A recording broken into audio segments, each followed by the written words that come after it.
Got you. Okay, I think we're recording. Yep, Yeah. you are. Oh wait, that's gonna be on the video now. So we run a real tight professional ship I around could here. tell. I could Yeah. tell. Yeah. Yeah. All right. Welcome back, everybody. It's Monday. I have a guest. Guest, would you like to introduce yourself? Hello, my name is Khalif Smith. I'm the pastor at First United Methodist Church of Mesa in Mesa, Arizona. Ordained elder in the United Methodist Church and social activist and person who cares about our community. Oh, well, that's sweet. It's good to care. It's good to care. Yes. Good to care. And if, in case anybody wants to get Khalif a Christmas present, he likes crosses. Yes. Apparently so. Yes. Or people just like giving them to me. Right. And you're showing your appreciation. You're like, I am showing my appreciation for all of the love that I've received over the years. Those crosses come from everywhere in the world. The little tiny white one in the center there is from the Vatican in Rome. Okay. They come from Puerto Vallarta. I got one up there from my buddy who works at a prison in Las Vegas. They come from Kansas and from the indigenous peoples tribes throughout the country. So they're from everywhere, and they all have a special memory to me. Oh, that's awesome. Do you have a favorite? No. How could Not you really. They like all strike like me in your different children. ways. Huh? They're like your children. Oh, you're not going to throw me under the bus, buddy. Come on, I want You're not gonna get me from a caught out church there you served 20 years ago. Her Exactly. cross is up there, and you're not going to pick it. She'll Nope. be heartbroken. Not going to get me saying I love one more than the other. No, no, man. You didn't fall for my trap. All right. Okay, so let's keep it light. Yeah, sure. What are you watching right now? On TV? I mean, other than the news. Yeah, so, trying to get into some of these little Netflix shows and those types of things, kind of catching up on, for all it's worth, when Game of Thrones was out, I tried to watch it. I never was able to kind of keep up with it. So, doing the catch-up game on that one. Money Heist is one that we've been kind of checking out, which is pretty cool. Yeah. On Netflix. That's like a European one, isn't it? Yeah, I think from Spain or something like that. Yeah. It's funny because when you first watch it, it's like dubbed over in English. So the mouth doesn't really match up with the words that are happening, but you kind of get used to it after a while. So yeah, it's that show's been pretty cool. That's one I always like hover over it, and I'm like, oh, maybe I should start this one. Yeah. I don't know why. Yeah, try it. Yeah. Watch the first episode. You know how you get hooked into those shows. You watch the first one, and then it kind of rolls into the second one, and before you know it, you're like, oh man, it's the whole first season is gone. Right. Yeah. It's 4 a.m. Like, it's 4 a.m. I got to preach in a few hours. Yep. Exactly.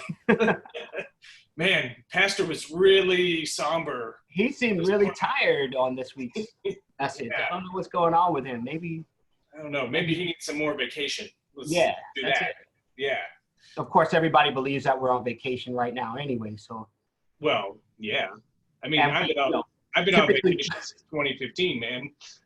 And typically, as pastors, we only work on Sunday. So there's that part too. Man, there's always like, God bless the youth group kids, but it's the youth group kids who always had the hardest time with that. No doubt. Like, yeah. So what's your real job, Pastor? What's the real job? Yeah. What's your real job? My real job is building community, man, and connecting people and spreading the gospel message, which is in my mind, love, peace, grace, and unity. It's the fullness of Christ in the world, not some judgmental, let's step on your throat with our faith and our religion. but to open the doors and be inviting to a community that in many cases is suffering and hurting. So that's my real job. And that's what you tell the high school kid that gives you a bad time on Sunday morning? Absolutely. Good. But you know what? What you really find out is the high school kid that is giving you the hard time on Sunday morning is the one who needs the gospel the most. You know, that's the one who has been rejected and forced out and maybe dealing with some personal issues that his family doesn't like or her family doesn't like, or however they may identify, and their family don't understand who they are. They need that welcome message more than many of us. So I understand when people come in and are wounded and need to have a conversation and feel a sense of peace and welcome. So yeah, like I said, that the real job of ministry is a 24-hour, 7-day a week, 365. You know, it's not Sunday morning in worship, just preaching time. It's so much more than that. So yeah. Well, you sound like you're pretty good at this pastoring thing, man. So I try my best. Yeah. That's all I can do, man. You know, it's only by the grace of God that I'm able to do what I do. And I depend on that grace every single day. That's right, because seminary didn't prepare us for the last few months, did it? Not in the slightest, not in the least. You know. Can you talk about what this time has been like for you? You know, go back to March. Sure. Sunday's coming up, and then the news report's getting a little more weird. Pre-pandemic, you know, as things were quote unquote normal, you know, dealing with the everyday function and operation of a church and all of the property situations that you have to deal with. And, you know, we have a pretty large footprint in terms of space. So many of the daily activities were kind of focused around that. And, you know, right near the middle of March, we realized what was happening with the pandemic and just the urgency of making sure that our folks are safe. We have a congregation that has a median age of probably around 60 to 70 something, many of which have the you know, pre-existing conditions that put them at high risk for a situation like the pandemic. And so, you know, very early on, you know, even before some of the decisions were made at our big church level, we were already beginning to kind of tailor back. We already were doing online worship, so that wasn't a huge transition for us. But we certainly were not used to like not being in the building and not having people in person there with us. So we tailored back our worship services and stopped meeting in person, closed up our building. And then my worship team has been phenomenal in their response by coming together through Zoom meetings and such to put together like pre-recorded worship right now. We wanted to continue live streaming, but what we found is that every single church on the planet is trying to live stream all at the same time now. And so that caused a whole lot of network issues. And, you know, coming from the IT background that I do, I knew that that was going to continue through the pandemic. So we, right now what we do is a pre-recorded worship service. We try to get it in the can by Wednesday or Thursday, and then do the post editing. Really is just bringing each piece together and then getting it posted for Sunday morning. And then, you know, we go through this time of pandemic and social isolation, and we end up in a situation where we see some of the atrocities that have plagued our society in the United States reoccur. It wasn't bad enough that the pandemic was already highlighting the disparity in our country, and those who are at risk are those who are the ones who, you know, the essential personnel, as we are calling them now.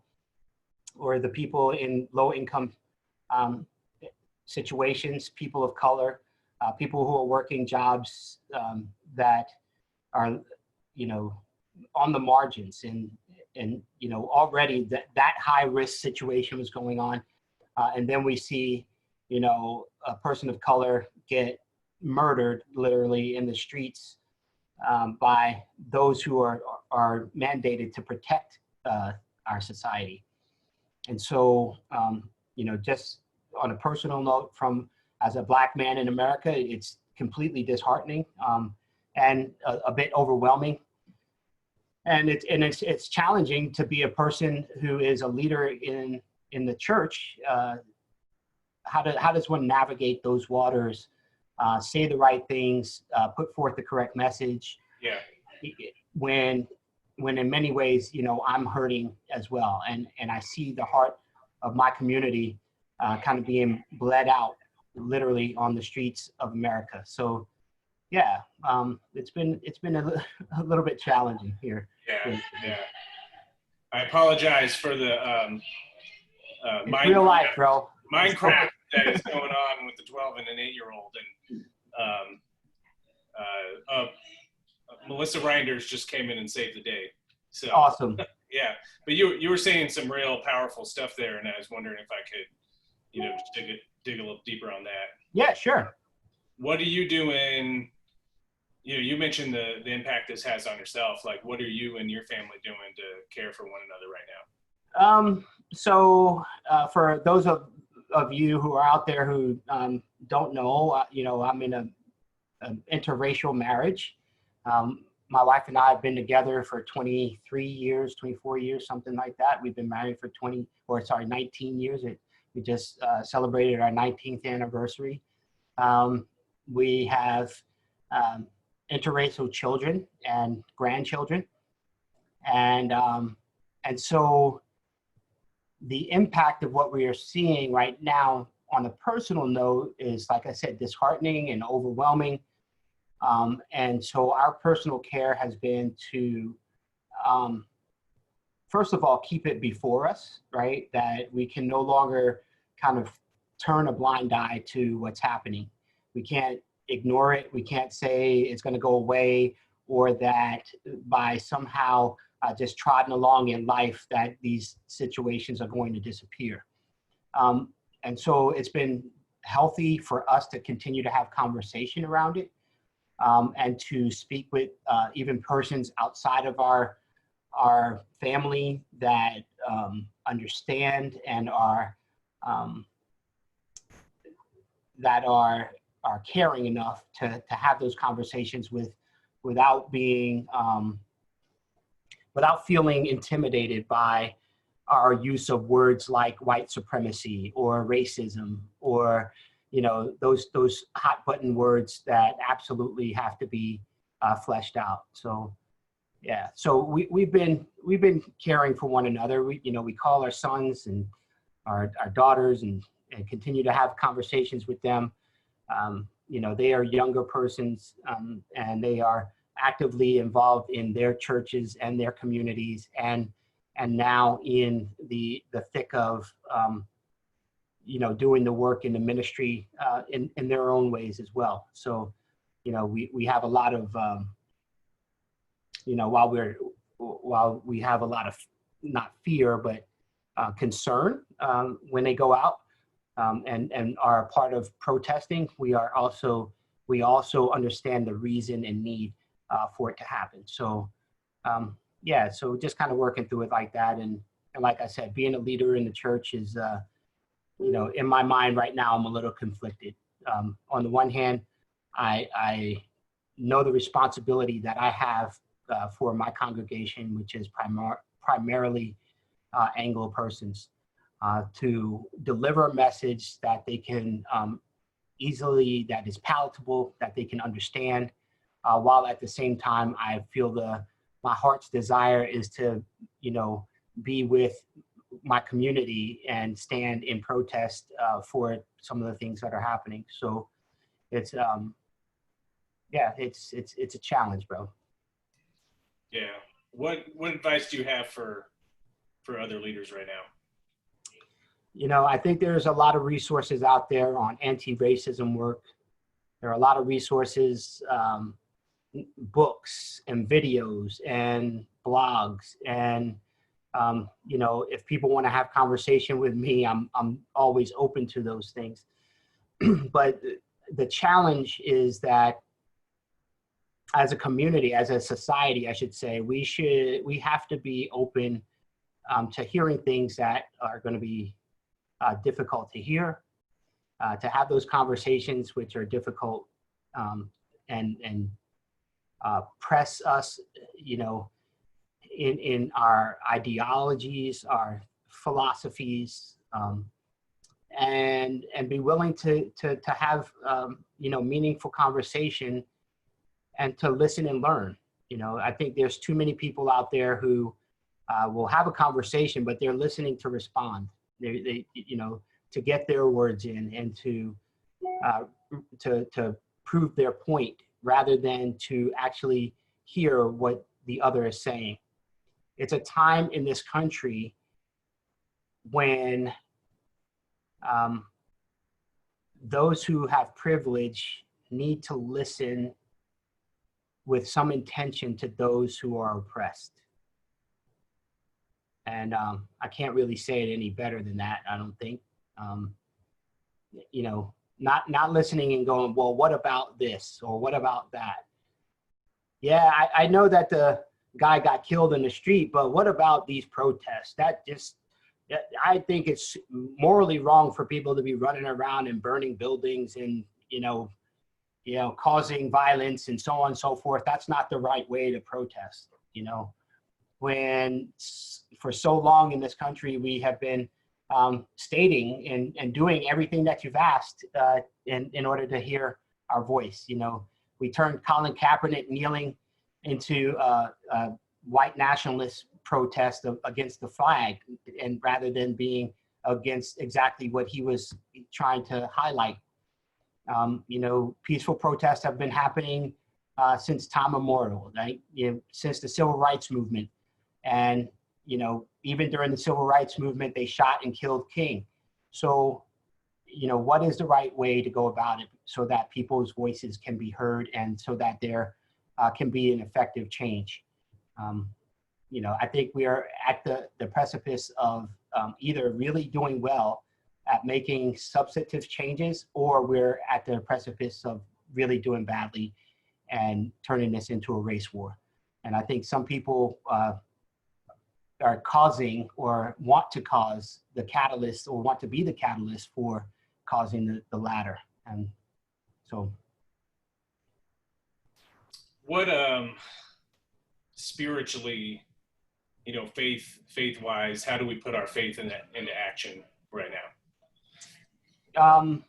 So I, as a person that has really kind of been digging and soul searching during this time, I asked the same question to myself, right? That I've done a lot of social justice work in many different arenas during different phases of my life and certainly during phases of my career. And I find myself circling back to kind of our baptismal vows in the United Methodist Church. And that really, for me, speaks to how I'm supposed to live out my faith in the world, to stand up to oppression and to press back against those things, to live a life of hope and of care and compassion for my neighbor, to be the hands and feet, if you will, of Christ in the world, to be welcoming and to be the one that stands up against oppression in whatever forms that it presents itself.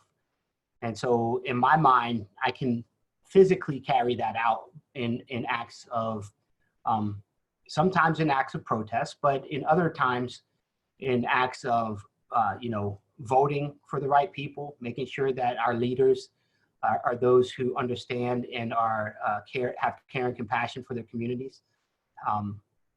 Voting for legislation which helps to or intends to help people rather than to separate us even further.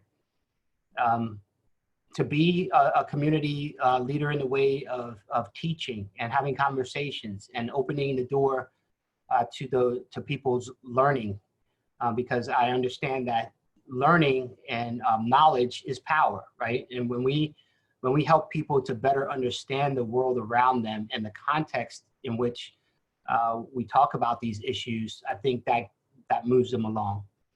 So those are some of the ways that I believe in working toward, justice, equality, and equity in the world. Where do you see the intersection of what's happening in a global pandemic and then, in a national crisis where we're, going into the streets to fight against racism and injustice? Who would have guessed that these two things would just intersect right now at this time? Like, how do we balance those two, or are there a lot of elements of the same thing going on? So in my mind, and in my theology, I believe that not that God creates bad situations, but that in the midst of bad situations, God's grace reveals to us things that we need to know so that we can affect change in the world. And what I mean by that in this situation is that the global pandemic really tore back the Band-Aid on the wound of social injustice in our community, right? It exposed to us the fact that communities of color are disproportionately affected by the lack of health care. Yeah, go figure. Which is, many of us already knew that. Many of us were already doing that type of work, but it put it in the forefront, and now people can't unsee it. It also revealed to us that wage discrepancies, right? And the fact that what we are calling essential people, those people have been essential from way, way, way longer, before the pandemic. Those are the people who support the infrastructure of our society. It's the people who, are our first responders and our food and grocery workers and our healthcare providers and our, transportation providers. All of those persons have been the backbone of our society. Those are the ones who get us to work and back, and the ones who take care of us when we're ill. And now we have, again, it has just exposed the fact that these people are the ones that we rely on the most. You couple that, or the intersectionality with that, of the disparity in race relations and racial, systematic or systemic racism within our criminal justice system and other places in our society, is just another revealing, if you will, of what has already been going on. And so in my mind, not that God created it, but God has certainly used this time as a revelation to more people of the disparity that is happening in our cultures. And so, again, we can't unsee it. We can't say that we don't know about it anymore.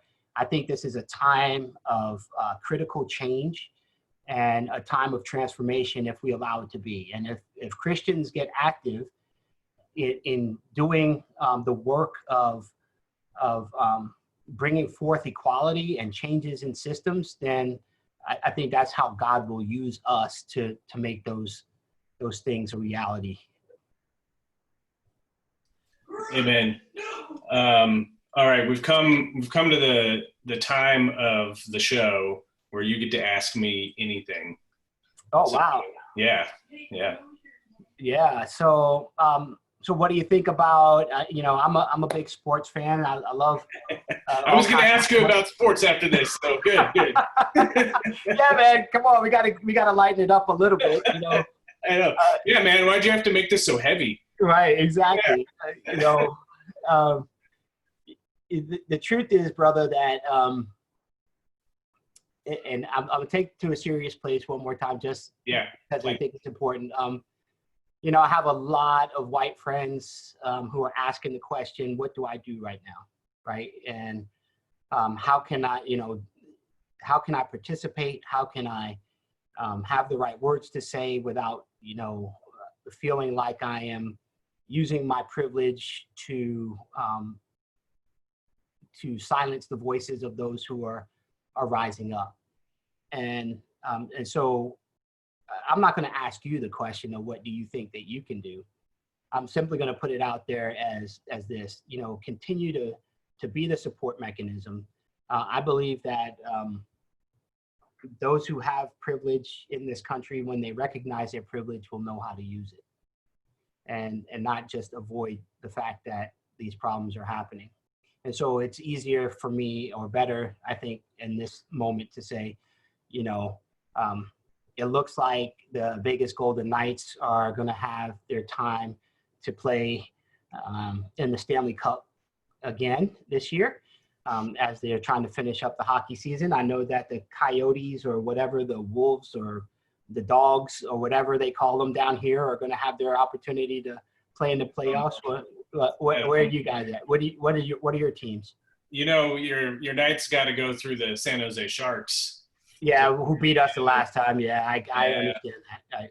Yeah, so that's where I grew up, the Bay Area. Okay, all right. Big Sharks fan, but you know, hockey's. Well, we got gypped out of the last. We got, you know, that last game. Come on. You can't tell me that the reffing in that game wasn't crap.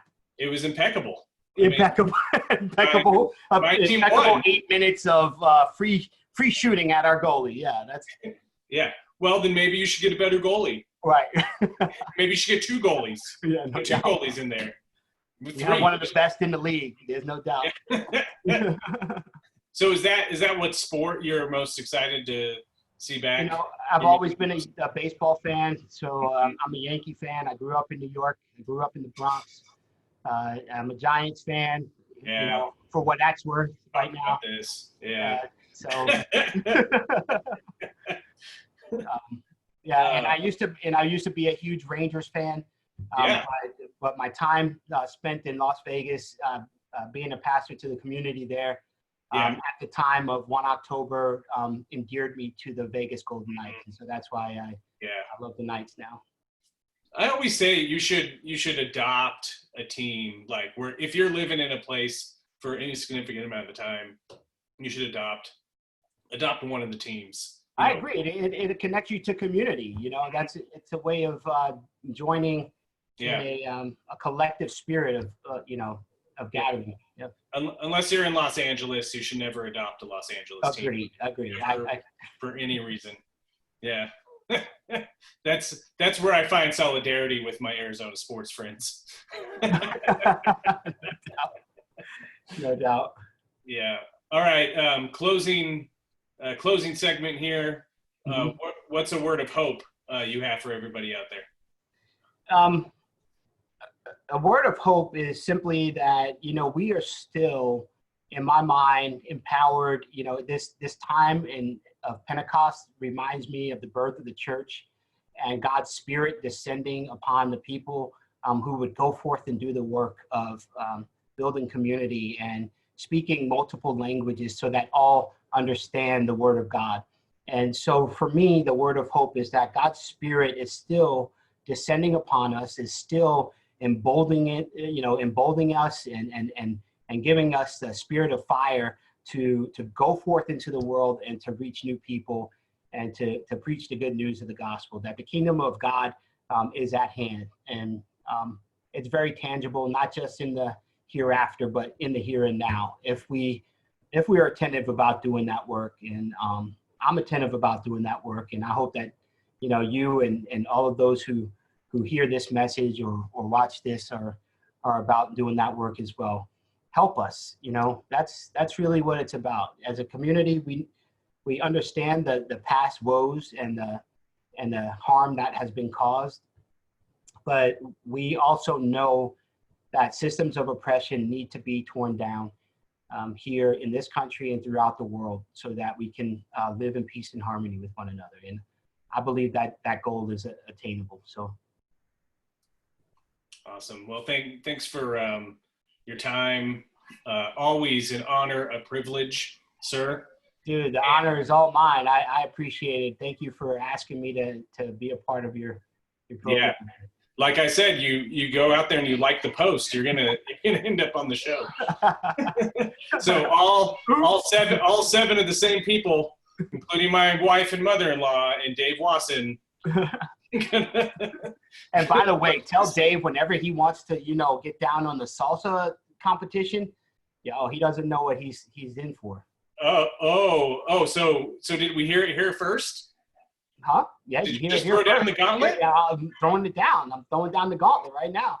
Oh, things just got heated here. It just got heated. All right, everybody, you heard it. The challenge. Like ghost pepper hot, baby. Thrown out. All right, you just called him out. We'll see if he has a response. Right. We're not bringing him back on the show. We'll see if he has a response. Yeah. He has ways to get a hold of us. I'm sure he does. Yeah, he has somebody's number somewhere. Tell him, don't be scared. Don't be scared. All right, man. Well, you keep leading. You take care of yourself. You take care of your family. Thank you, man. And I appreciate I'm heartbroken.